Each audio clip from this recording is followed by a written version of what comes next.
come as no surprise to our guest of honour here today that I wholeheartedly support the hospitable words which Prime Minister Albanese has delivered on behalf of the government.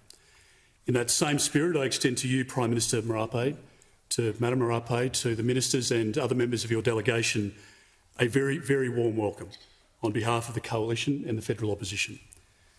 Friends are dear, and you and your people are our dear friends. While you are your country's 8th Prime Minister, you're not the first Prime Minister of Papua New Guinea to... You are the first Prime Minister, of Papua New Guinea to address a joint sitting of the Australian Parliament, as has been noted, and this is indeed a historic moment. Our two nations share a history which has brought you here today, and your presence here carries with it the weight of that shared history. In reflecting on that shared history, we reignite our appreciation for Australia and Papua New Guinea's deep connections and how we formed an abiding friendship. There was, of course, our prehistoric beginnings when Australia and New Guinea were a single continent. And even after melting ice sheets and rising seas separated us some 8,000 years ago, contact was maintained via trade between our two coastal Indigenous populations who island hopped across the Torres Strait. The Enlightenment and Age of Empires saw European exploration and colonisation of the Pacific between the 16th and 19th centuries.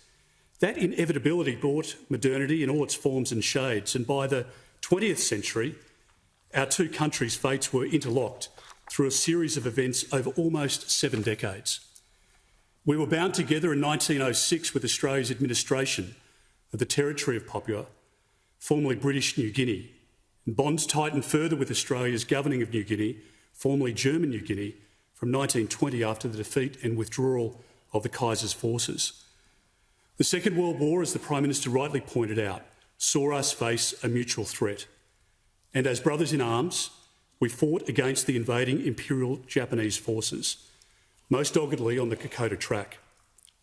Amidst the hell of war and the sacrifice which came from service, we formed an imperishable friendship.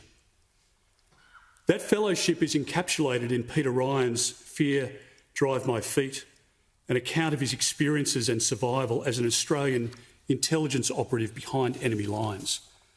Peter was supported by villagers, carriers and police boys whom he remembered with affection and described as dignified and indispensable.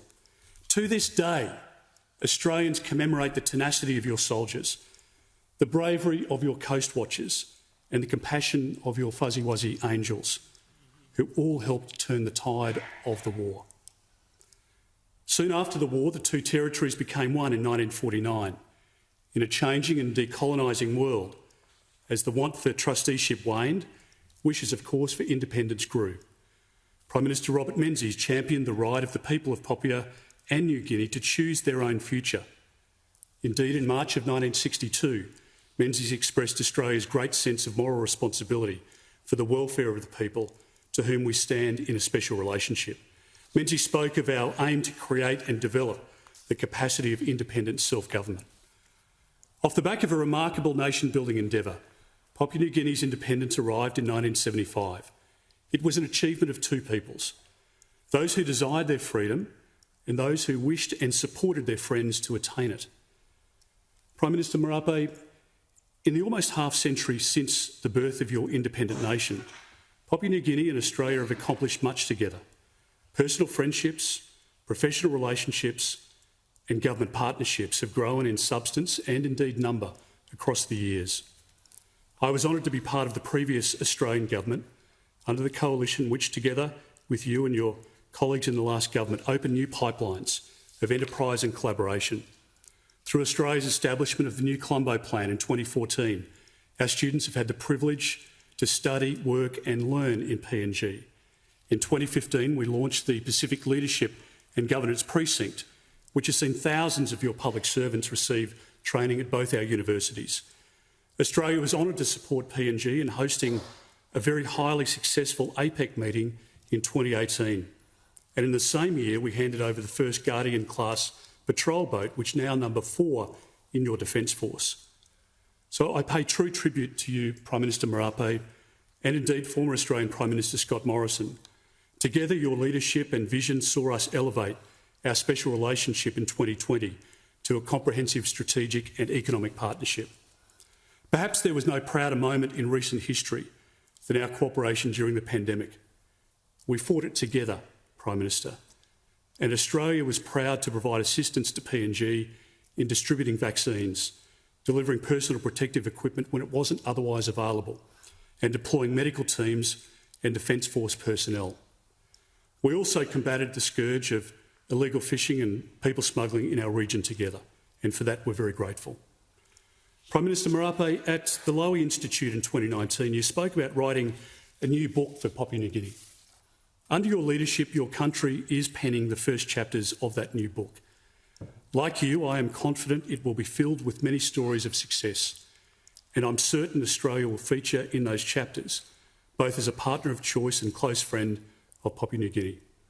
In your Lowy address, I was moved by your words about Papua New Guinea seizing its own destiny and not allowing external forces to dictate the direction you take. Australia supports you and your country in that noble endeavour. In the same spirit, we welcomed your independence in 1975. Of course, we find ourselves in precarious times, find ourselves in times of emboldened autocrats who have no hesitation in using inducements, coercion and outright force against other nations to realise their zero-sum ambitions.